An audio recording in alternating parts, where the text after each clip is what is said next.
Hi guys, and welcome back to Fit with T. I hope you guys are good. So today I'm going to take you through some drills for your competition day. Now these are actually the drills that I do on a competition day. Now truth be told, I do the same drills in training as I do on a competition day with very slight differences. Okay, so in my usual training program I'll have 3 different groups of drills that I do. I call it drills 1, drills 2 and drills 3, and you may also like to name your drills in terms of group them and then name them so that you can cover certain types of drills depending maybe on what you're doing that session or the thing that you need to work on more. You may have specific drills that you want to add to this list. However, I have drills 1 and 2. Drills 1 and 2 are actually the same drills. However, drills 1 I do everything once, drills 2 I do everything twice, and I always drill over 20 meters. I also have drills 3 where I include some other drills that I don't do on those days that makes me feel a little bit more plyometric and allows me to touch on other drills that I don't tend to touch on a general basis. I do those drills 3 once a week. I've also found that I like to do drills 3 if I have more than one round in a day. In a competition, I tend to go for drills 3 in my second round of warm-up. For example, if I have a heat, I will do drills 1. If I have a semi or a final, I may then go for drills 3. If I have a third round in a day, I tend not to do drills in the third round. I tend to just go for some strides, but 2 rounds I tend to do drills 1 in the first round and then drills 3 in the second round in the warm-up. Now in this video I'm going to take you guys through my drills 1. This is actually a real live competition that I'm filming this video in for you guys, and so I'm going to show you the drills that I do. Now before I do any drills, I've already warmed up, I've already pulse raised, I've already gone through my self-management. I have a whole routine that I do for myself personally to get my body ready. So I pulse raise, I do my self-management, mat dynamics, and then I get into the drills. I also do some walking drills and glute activations, but I'm not going to show that in this video today. So I'm actually going to start the drill from some straight leg pogo jumps. This lets me know how my touch feels that day. So do I feel springy, do I feel plyometric that day? So once I get into this part of my warm-up, I start to see how my body's feeling. So I begin with some double leg pogo jumps. You might call them rudiment jumps.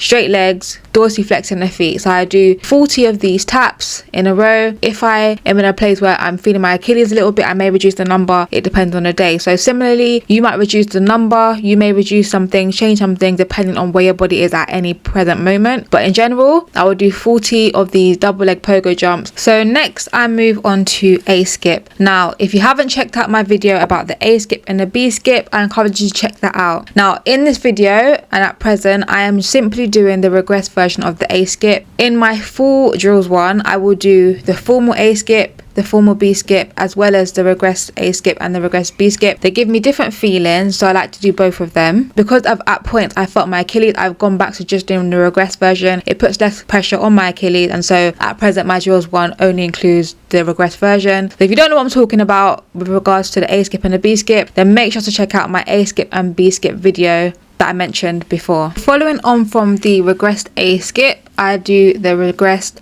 B skip. So same thing, over 20 meters. One time I go through this, I try to be nice and snappy. I try to be nice and big, nice and snappy, try to cover ground, making sure that my foot lands underneath my body and not in front of my body, because this will put on the brakes. So I make sure that I land underneath myself so that I continue to move forward and cover that distance. Spend a little time on the ground, being nice and tall, nice and big and nice and bouncy. So next I move on to ankle dribbles. This is probably the only drill that I do twice, just because I don't actually do calf dribble and I don't do knee dribble. But if you do ankle, calf and knee dribble, then you'll do one of each. Because I just do ankle dribble, I do 2 ankle dribbles. Now you can decide for yourself. If you have any issues, then you might want to just do ankle as well. But yes, do ankle dribble, making sure to land on the ball of the foot, spend as little time on the ground as possible, not allowing the leg to flick out, really stepping over and down underneath you, moving as quickly as you can, really being aggressive with the arms and getting that speed up. You really want to feel fast whilst doing this drill.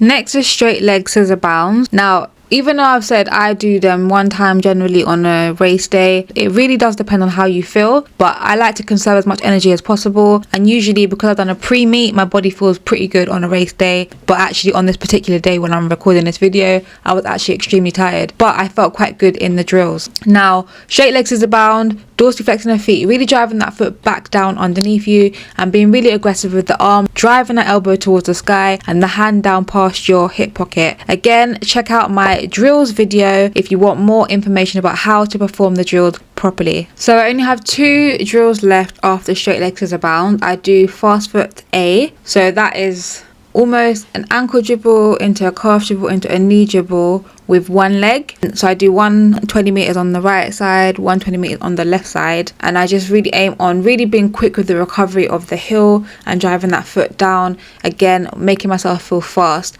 Once I've done one on both legs, I finish up with alternating high knees, again over 20 meters, getting the full range of movement. So I don't cut the knee height, I keep the knee height really nice and high, again over 20 meters, really driving the arms hard and fast. So after my drills, I go and do my dynamic, and by that time I should have around 30 minutes left to then do my runs, which is what I aim to have. If I'm running late, then I may have a little bit less time, but generally I'm aiming to have around 30 minutes to do some run out, to do some runs from blocks and spikes as well. So as I mentioned, one of the reasons I'm able to do the drills only one time on a competition day is because I prepared my body with an effective pre-meet. If you don't know what a pre-meet is or what you should do in your pre-competition training session, then make sure you check out my pre-meet tips video for sprinters and leave this video a big thumbs up just before you go and watch it, and I'll see you guys on another Friday. Bye guys.